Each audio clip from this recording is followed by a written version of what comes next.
All right, so welcome to our next session.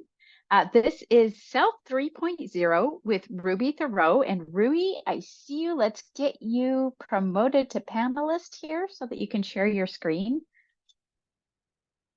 Should be on in just a moment. This session is going to last 30 minutes and it will be recorded. My name is Caressa and I'll be providing support. I'll be supporting Ruby through the session on behalf of WSSF. Please note that all lines are muted, but you can submit any questions or comments via chat or via the Q&A pod. And Ruby, is there anything you need before I hand it over to you? No, I was just wondering if I need to record it on my end, but if it's already recorded, then we're all good to go. We are recording. Awesome. Well, thank you so much for having this wonderful conference. It's a shame that I'm not in Paris right now, but I'm dialing in from New York. My name is Ruby Thelot, and I am an adjunct professor of design and media studies at NYU, where I think a lot of the things we talk about specifically are the future of technology and the future of design. I also run a design studio called 131, which focuses on the very issues which I'll be speaking of today. So, the Self 3.0. Le moi est haïssable, as says Pascal in Pensée in 1670. Ever since it glanced at itself in the mirror, the self has been uneasy. This talk explores two different types of visual representation of the self, the painted portrait through art history, the display picture on Facebook, to explicate a third and a fourth. The third being this temporary resurgence we saw of the crypto profile picture, which I will call the crypto PFP or PFP. And the fourth, which is this AI enhanced portraiture, which we've been seeing in the last couple of months with tools like Midjourney, DALL-E, and specifically with applications which use these technologies in the back end in order to enhance human portraiture. Portraiture is integral to the history of art in the West. In a nutshell, in our pre-photography world, getting one's portrait taken was an event. This practice somewhat illuminates the importance of self, noble selves specifically, the role that they played in artistic production from antiquity to the invention of the camera. The most famous painting in the Western world, of course, is the Mona Lisa, the portrait of an Italian noblewoman commissioned by her husband, a very wealthy silk merchant. The goals of portraiture before the advent of photography were, on one hand, to be remembered. The painting often became the only visual representation of oneself after death. And on the other, it was to represent one's wealth or social standing. Given the cost associated with the commissions, portraits were more often than not reserved for aristocrats and bourgeois who ensured that their belongings and possessions would actually be also represented in the portrait. And we see this a lot in 15th century portraiture. Oh, I don't have anything. I'm just going to be speaking. If you want to look at some, I could show some images later, but I will just be presenting. These were fundamentally idiosyncratic visual representations of the subject's individuality as expressed by classic signifiers, right? The self was well and alive at the time. Of course, we now live in very different times. It is worth asking, what is the function of the new profile pictures which we've seen come up in the last couple of years with the crypto wave, specifically of the crypto PFP? Was it a memento, a symbol of wealth, or both?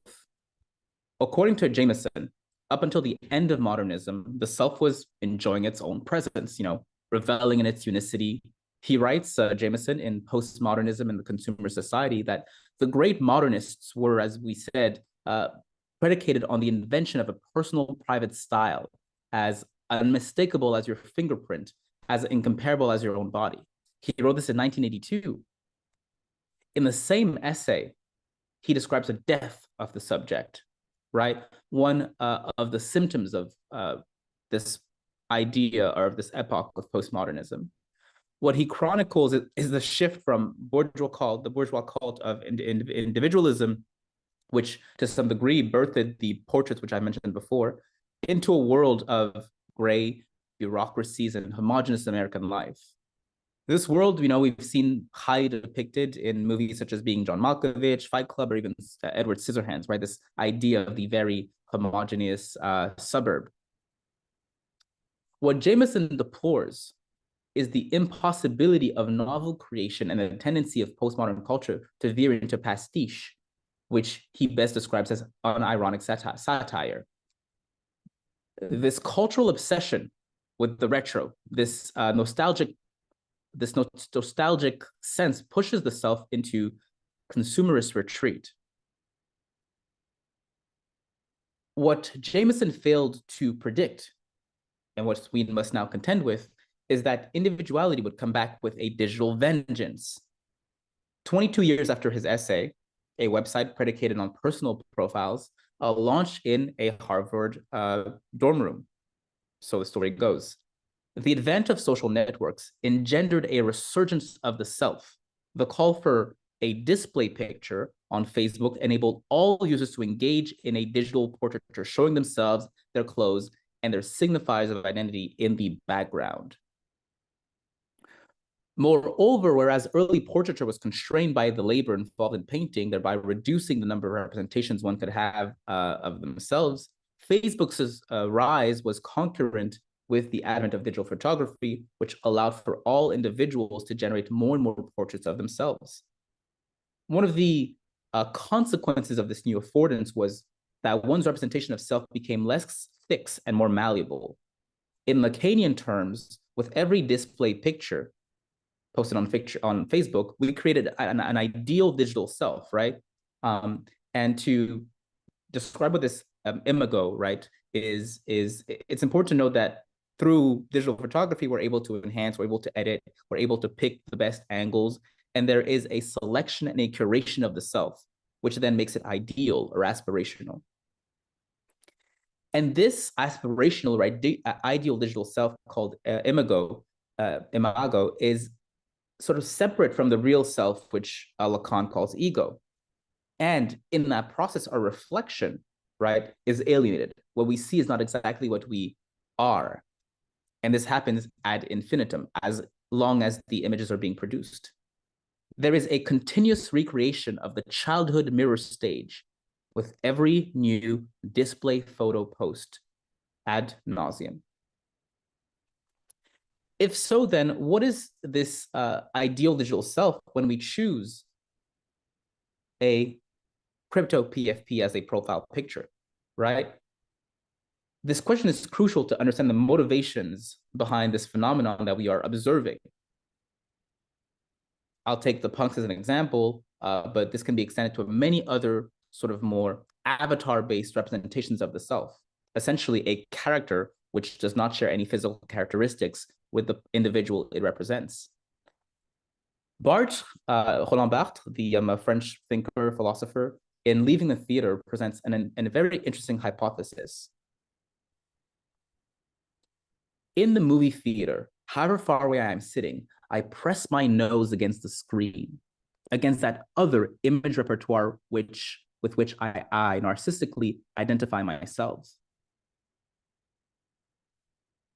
Do people who utilize avatar or fictional representations subconsciously press their noses against the screens, identifying with these made-up creatures that they possess and that they identify with? One can understand the engouement for these NFTs as mimetic desires enacted in digital spaces, right? My peer desired this object, therefore I too will desire the object. It's being desired renders it desirable to me. In a Girardian sense, this might provide a baseful understanding of why people flock to them. One might add that mimetic desire is amplified by the transparency of the medium. In this case, this was, like the Ethereum blockchain, as well as the platforms such as auction houses, which shine a spotlight on the social nature of that desire, furthering the amplification of its sociality. This does, however, not fully illuminate what the object of desire is or what this ideal self represents. Deleuze and Guattari in Anti-Oedipus provide us with a more clear idea of the phenomenon of socialized desire through the concept of production désirante, they say there are no desiring machines that exist outside of the social machines that they form on a large scale, and no social machines without desiring machines that inhabit them on a small scale. Considering Deleuze and Guattari's position that desire cannot exist outside of social networks, that they form on a large scale, we can see that these projects are in their own way sub-networks within the platforms such as Twitter, Facebook, or Instagram, linking desiring machines to one another. Can we then not say that this ideal self, this ideal digital self, is not a self, but a network? I repeat, can we not say that this ideal digital self is not a self, but a network? What is loved about the avatar, about the punk, about the toad, is not the punk itself, but the punk's plural, the network. What is desired is what engenders the desire. This can be understood as a refusal to abandon the self, but an apprehension to espouse it wholly. Somewhere between bourgeois individualism and postmodern subjectlessness, we have this crypto PFP.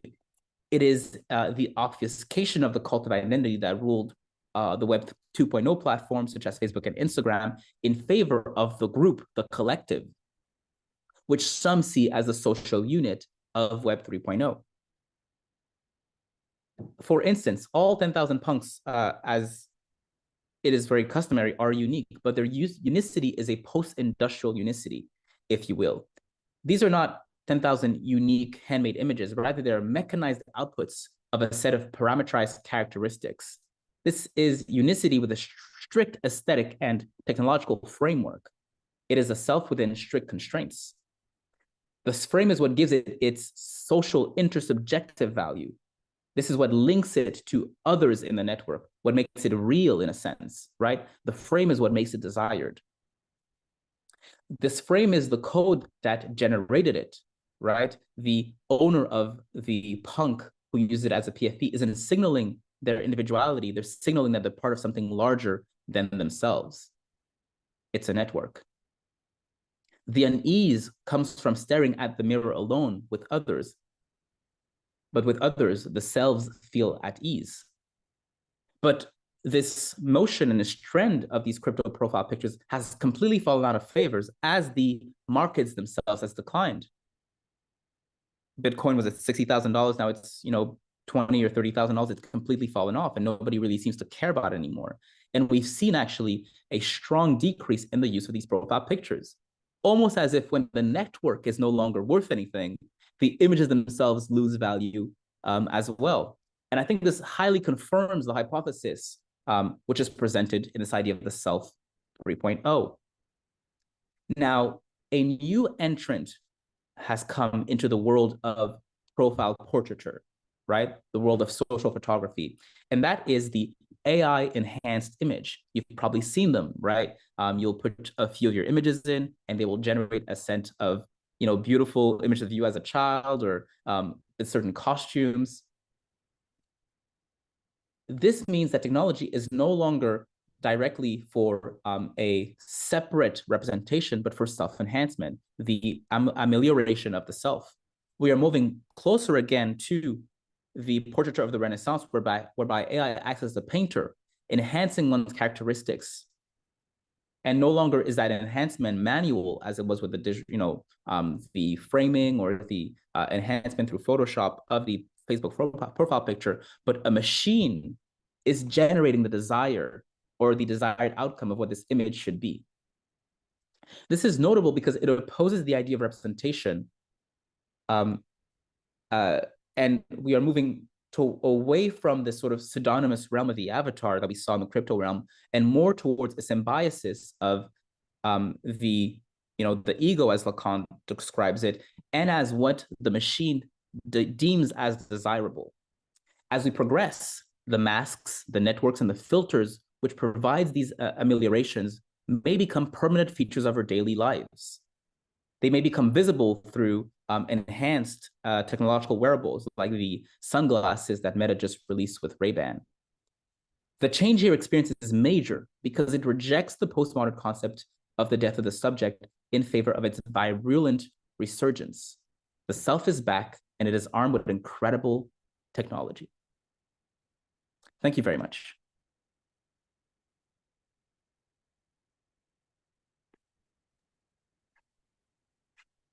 Thanks, Ruby.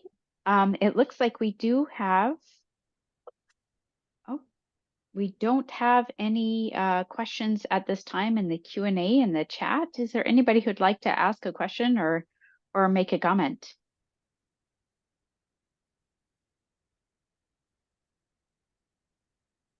Just make sure that everybody's chat is enabled because sometimes it's not. Oh, Arena asked when the slides will be shared. I can share a few images to sort of describe what I'm talking about, maybe. I'll do this with the last couple of minutes that I have to sort of exemplify some of the notions that I described. I'm not sure if people are familiar with some of the trends that I've been mentioning. Unfortunately, didn't specifically have the time to prepare all the set of images, but let me share a few of these AI portraits as an example of what I'm mentioning here.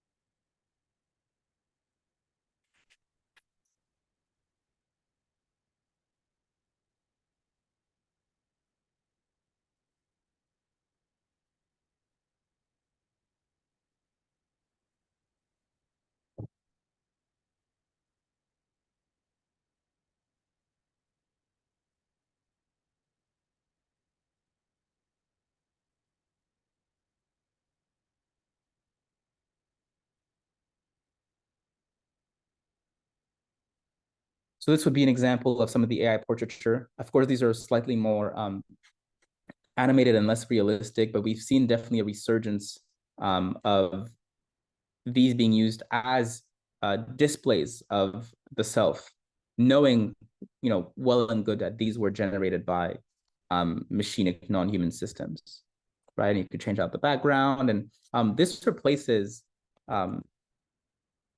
this, which was very popular in the sphere of the Web 3.0, namely the CryptoPunk, which I mentioned here. And these were used as profile pictures, denoting the ownership of these NFTs, and were used as a representation of the self.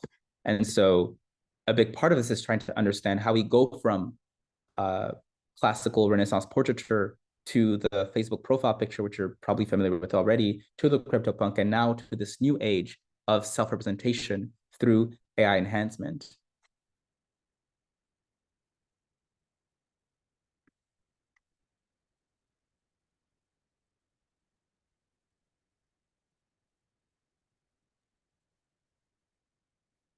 Thank you, Ruby. Did that answer the question? I don't think I think the question is from somebody else, actually. Okay. Ruby, is there anything else you'd like to add? Not per se, but if nobody has any questions, then I'm more than happy to leave it at that. Hopefully this was clear and intelligible. It very much was. Yeah, I'm looking forward to going back to review the recording because I wasn't able to focus too much on the talk with everything that was going on, but it was fascinating and I'm looking forward to reviewing it. Of course, and I'm online if you want to talk about these topics. You can look me up, Ruby Thelot, and be happy to talk about this and the work that we're doing designing new interfaces for self-representation. Fantastic. Thank you so much, Rudy. Bye. We have about 8 minutes until our next session begins. And so we'll leave it at that.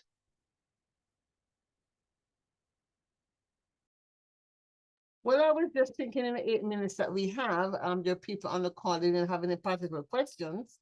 But as we're thinking about the 3 presentations so far and human futures and how this, I just saw the last picture. If Ruby said on, we could put that picture back up that you shared. Put that picture back up, please. I'll let me put it back up.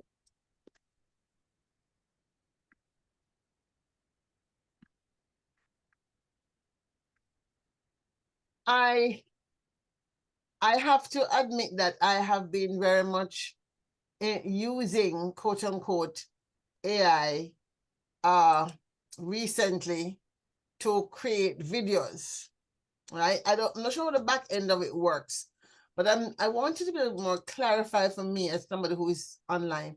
What exactly, you say your work focuses on implication of technology, climate, and society.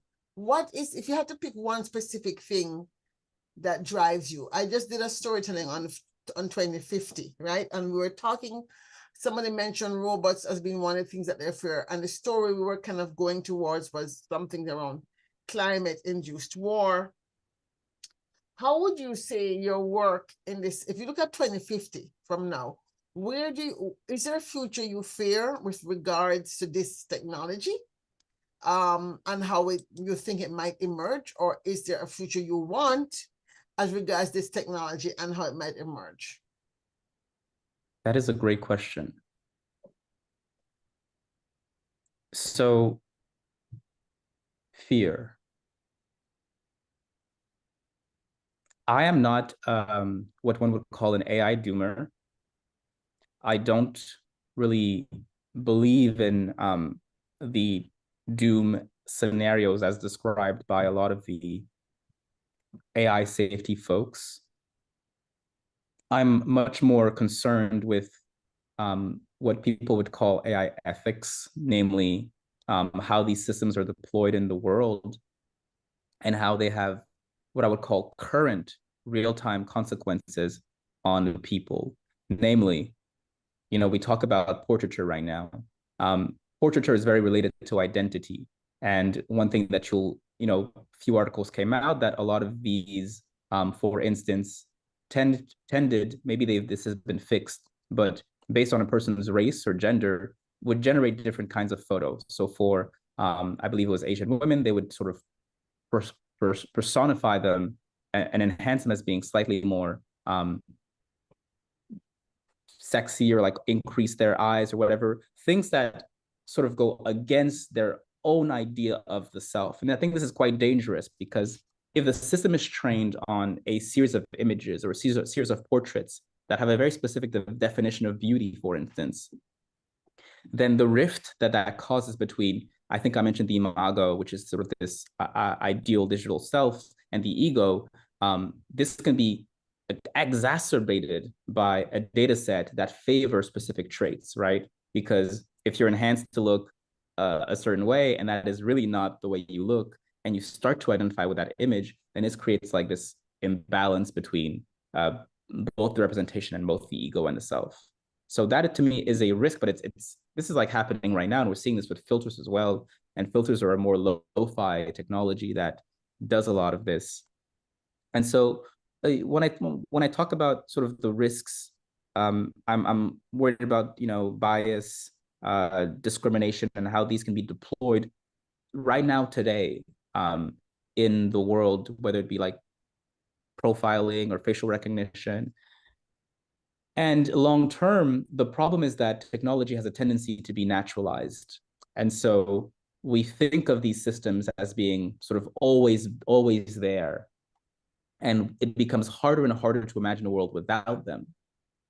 And what I worry is that the world where these systems are not kept in check, are not studied, criticized, and explored critically, is one where we've failed to identify the inherent biases and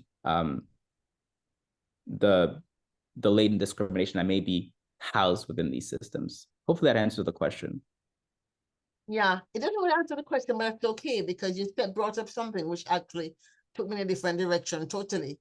I mean, you're more focused on bias, and I really don't know if, let's say, an enhanced digital version of myself versus what I really look like is going to affect, let's say, a justice system issue in the terms of, for example, if, for example, you are submitting your real picture online for, let's say, a passport, or you go to a place and you do your real picture for a passport, and then somehow it gets, I don't know what, messed up, and it ends up somewhere else and in other things. But I guess if you're talking more about when people actually start living online more, let's say they're going to online school and their avatar is showing up to school as opposed to themselves, that's a whole different level of a digital version of yourself versus your real self.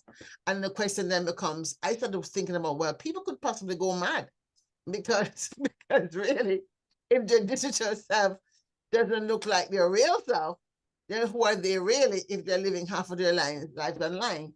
And he had a question which I kind of want to go back. She said, I'm not sure if it's a male or a female. Can the AI influence our thoughts about the future? Or is it only a means to help solve different problems very quickly? I really think that depends on how, I mean, for me, I'm not an expert on AI and how it's programmed.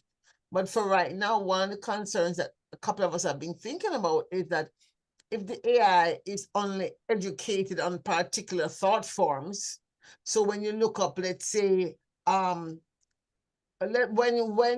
when you look up, for example, interpretations of the Bible, I'm going to start there because that's a book that many people in the world read, and they have many different religions coming out of one book.